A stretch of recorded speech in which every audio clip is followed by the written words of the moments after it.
Survey after survey ay nagpapatunay na ang Catholic majority, ang mga lay persons, hindi lang mga obispo, Catholic majority ay pumapabor sa RH Bill.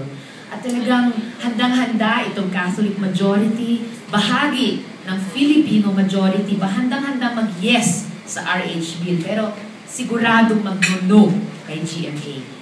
Para kasi sa karamihan ng Pilipino, si GMA unfortunately ay kumakatawan pa rin sa klase ng politika na nakaka-alienate sa mga tao.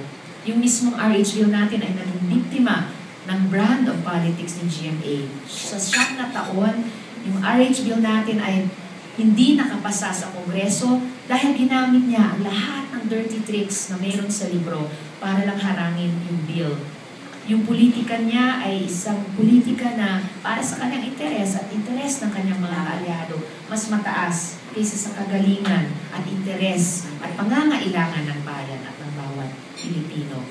Hinarang niya ang RH Bill para siguruhin ang kanyang political survival. Ayaw niyang i-antagonize daw yung hierarchy ng simbahang Katoliko.